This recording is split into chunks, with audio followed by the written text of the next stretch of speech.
hard to believe that just 3 years ago we thought we would build a happy life together. Back then I met Nathan at a party hosted by a mutual friend.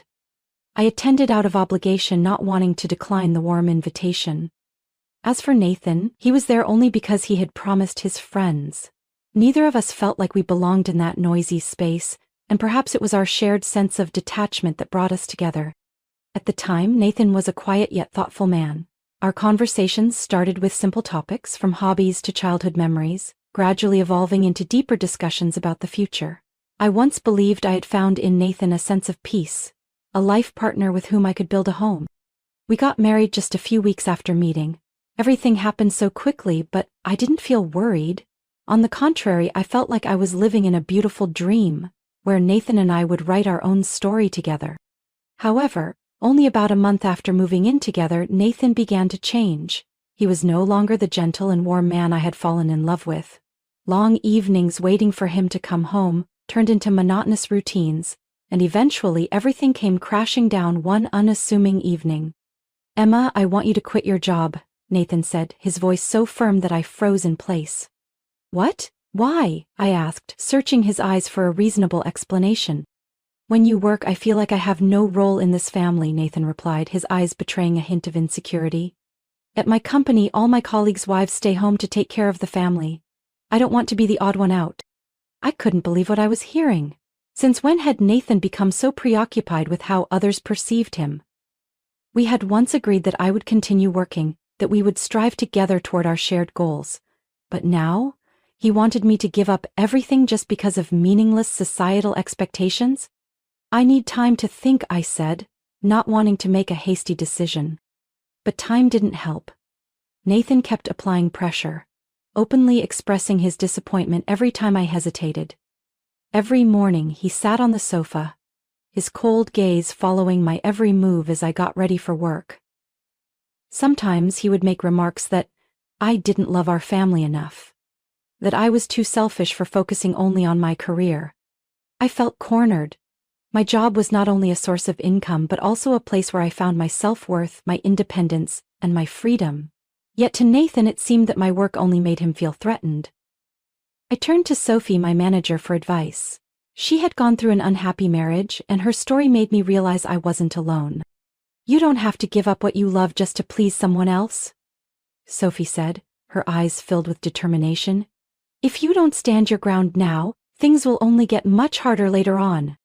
Sophie's words were like a glimmer of light in the darkness.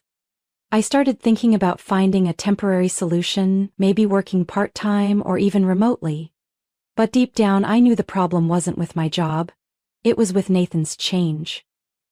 I tried to stay calm as I sat across from Nathan in our small kitchen.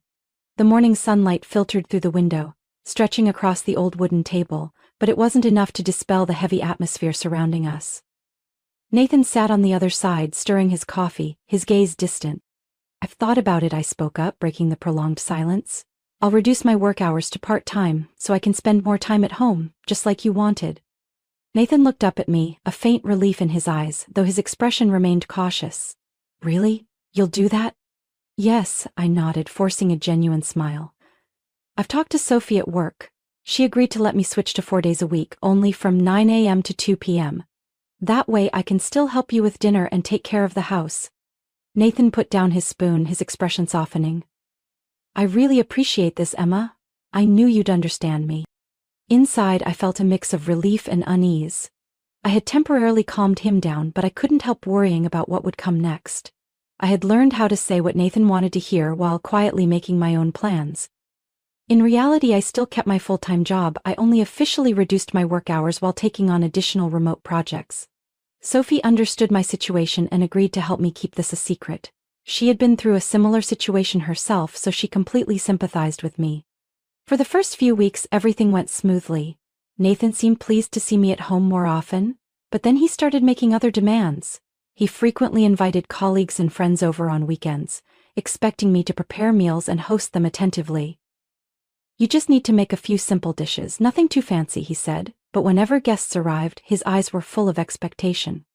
Gradually, these gatherings became a routine. Once a week, then twice. Weekends, instead of being a time to rest, turned me into a server in my own home. Nathan wanted everything to be perfect, from the food to the table settings. Whenever something didn't meet his expectations, he wouldn't hesitate to criticize me in front of the guests, making me feel like a stranger in my own family. Things only got worse when I started noticing strange signs. Nathan's clothes occasionally had a sweet perfumed scent that wasn't mine. Whenever I asked about it, he would just laugh it off, saying it was from a female colleague accidentally brushing against him. Then there were the late-night calls and messages when he came home late or claimed he had unexpected work. One night, when Nathan fell asleep on the couch, his phone rang. The caller ID showed Jessica, but when I reached to silence it, a message appeared. "I miss you. When are you coming over?" My heart sank. All my lingering doubts were confirmed in that single moment. I began paying closer attention to Nathan's actions.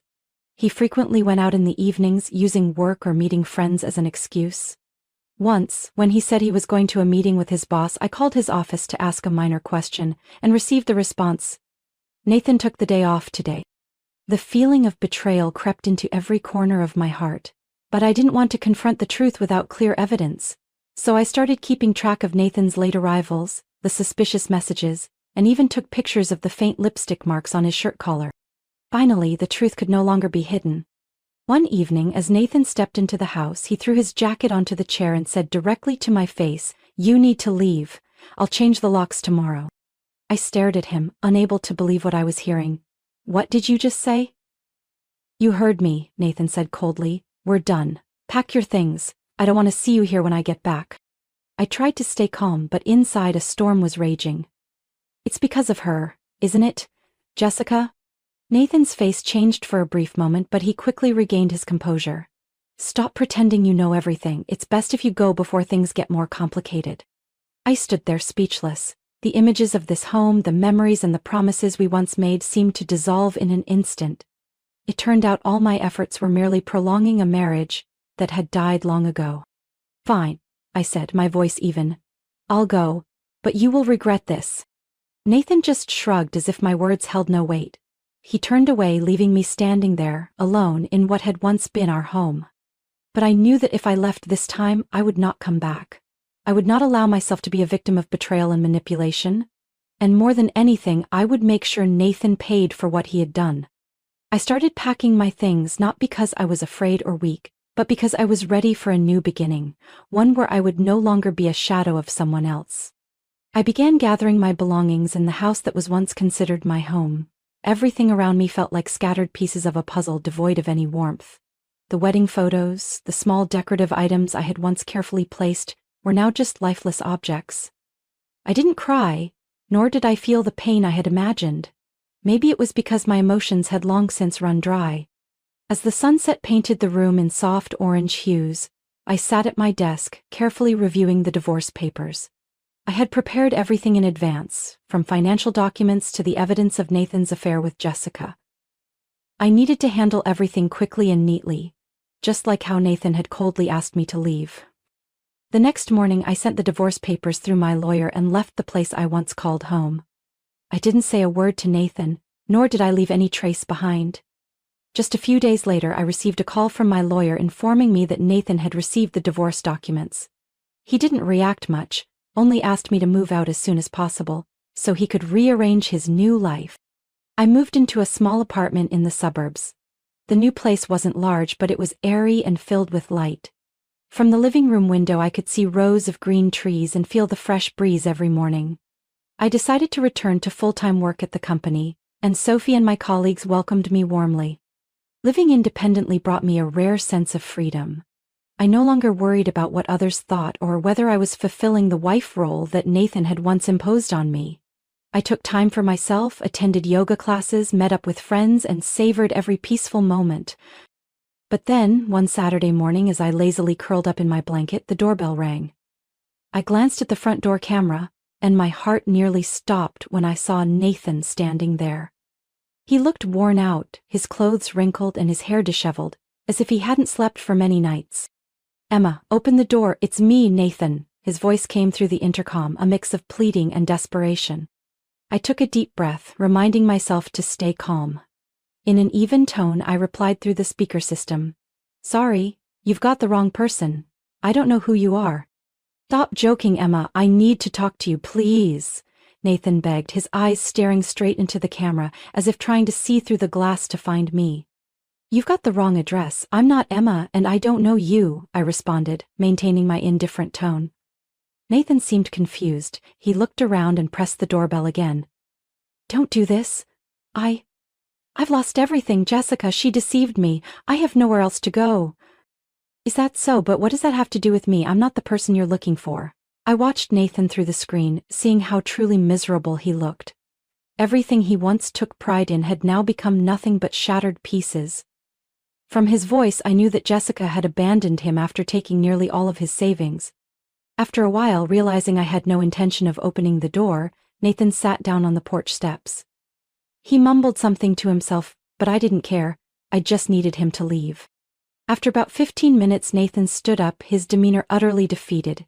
Before leaving, he turned to look into the camera one last time, as if hoping I would change my mind. But of course I remained silent.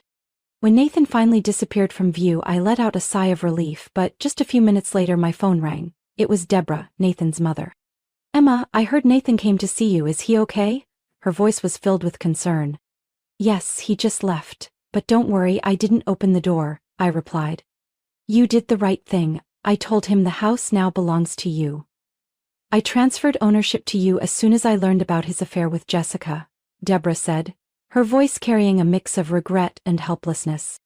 I was silent for a moment. I knew Deborah was unhappy with Nathan's actions, but I never expected her to make such a decision. Thank you, Mom. I promise I'll take good care of this house, I said, a deep sense of gratitude filling my heart. I know you're the only one who can preserve it. Nathan, he has to take responsibility for his own life now, Deborah sighed. After the call ended, I sat quietly in the living room. I realized that to reach this moment of peace, I had endured so much pain and disappointment. But in the end, I had found tranquility for myself. Outside the window, sunlight spread evenly over the green leaves. I sipped my tea, letting its gentle aroma fill the room. Sometimes, to find the light, we must walk through the darkest paths. And now, the road ahead of me was beginning to shine, little by little. In the days following Nathan's visit, I heard more unsettling news about him from friends and former colleagues. It turned out that not only I but also his workplace had discovered the intimate photos of him and Jessica on social media. Those pictures spread quickly, especially since Jessica had no hesitation in publicly sharing their lavish vacations and fancy dinners, proudly claiming that her boyfriend had paid for everything. The company where Nathan worked had strict ethical and employee image policies. His public display of an inappropriate personal life, especially considering he had a family, did not sit well with the management. After several warnings and no improvement, Nathan was asked to resign. Losing his job and a stable income, Nathan began to spiral into a crisis.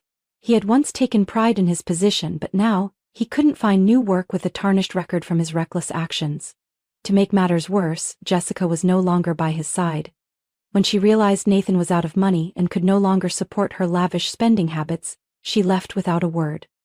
A mutual friend mentioned that Nathan was evicted from his rented apartment because he couldn't afford the rent.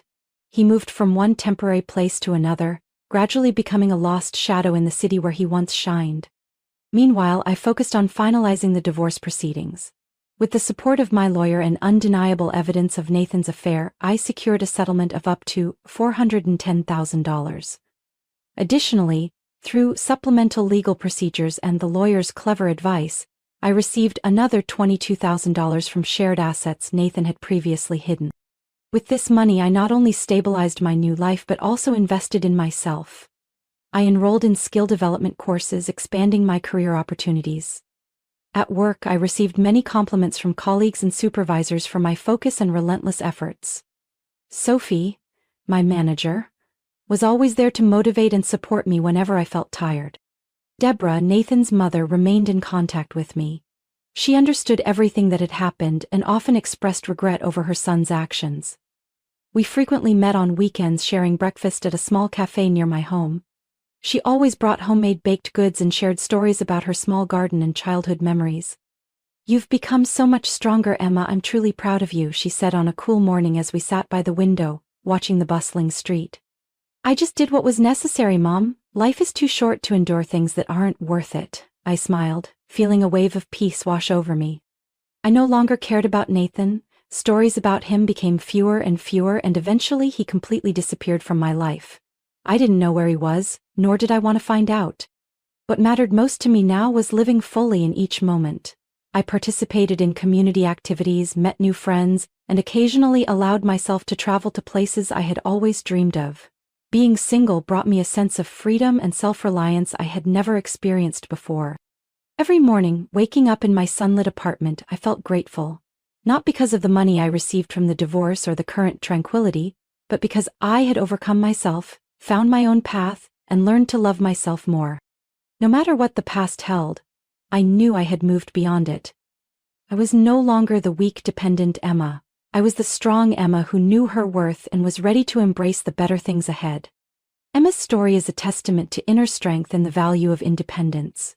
In real life, many people also face pressures from family, society, or unhealthy relationships.